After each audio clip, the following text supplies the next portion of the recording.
Hello दोस्तों, ये SC. Verma problem number 3 आपके लिए लेकर आया हूँ। मैंने आपसे बताया कि हम S C. Verma solution test series start किए हैं, जिसमें आज फ्रिक्शन का क्वेश्चन हो रहा है।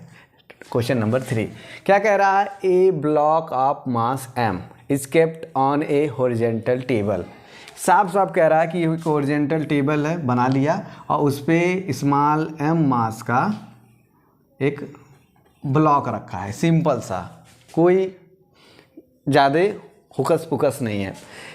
If the static friction coefficient is mu, यानी कि इसका स्टैटिक फ्रिक्शन कोफिशिएंट दिया है म्यू है, इसका दे दिया था। Find the frictional force acting on the block. इस पर कितना स्टैटिक फ्रिक्शन लग रहा है वो बताना है। तो उससे पहले हम एक ग्राफ पढ़ चुके हैं, अप्लाइड फोर्स या फोर्स और फ्रिक्शनल फोर्स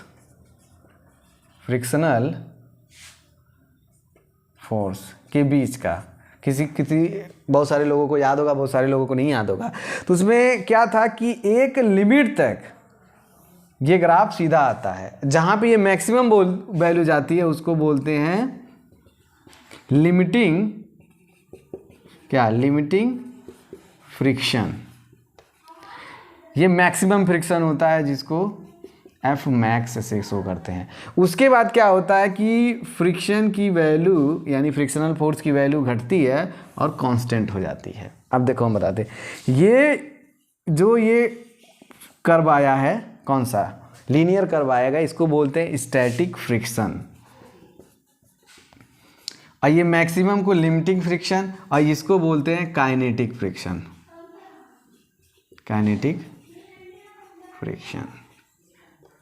यहाँ का म्यू के नॉर्मली होता है और ये म्यू एस होता है।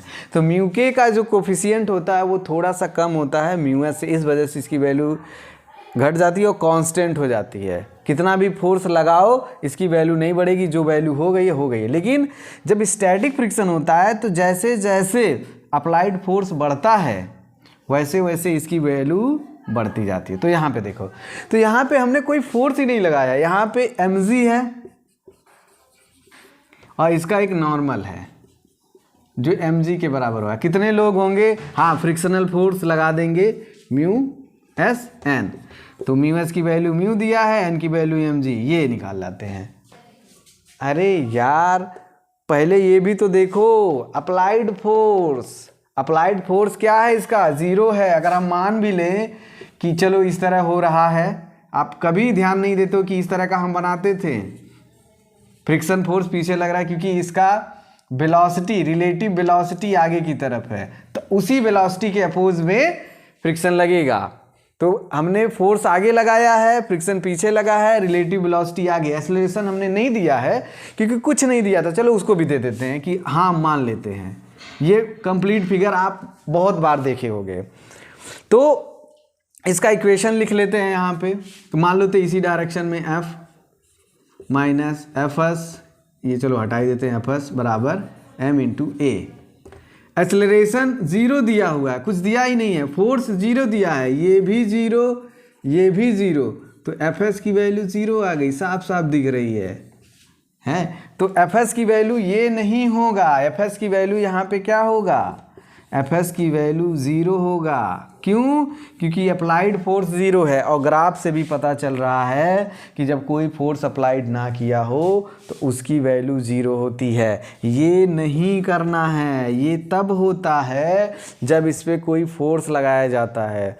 तो ये वैल्यू तब तक इसकी वैल्यू नहीं होती है जब तक कि लिमिटिंग फ्रिक्शन ना हो जाए। जिस समय लिमिटिंग फ्रिक्शन होता है उस समय ये आ जाता है, इसको लिमिटिंग फ्रिक्शन बोलते हैं, एफ एक्स मैक्स बोलते हैं। ये लिमिटिंग फ्रिक्शन होता है। लिमिटिंग फ्रिक्शन तक अगर ये बात नहीं पहुंची है तो हम जितना फोर्स हम अप्लाइड किए रहेंगे उतने के बराबर फ्रिक्शन लगता है, क्योंकि फ्रिक्शन में वेलोसिटी, रिलेटिव वेलोसिटी या वेलोसिटी इस ब्लॉक की 0 बनाई रहेगी। इनके बीच के रिलेटिव वेलोसिटी को 0 बनाए रहेंगे जब स्टैटिक फ्रिक्शन लगेगा। स्टैटिक फ्रिक्शन में बॉडी मोशन में नहीं होती है, जब बॉडी मोशन में होती है तो काइनेटिक फ्रिक्शन लगता है। तो ये क्वेश्चन अपने आप में ठीक था। तो देखने के लिए थैंक यू।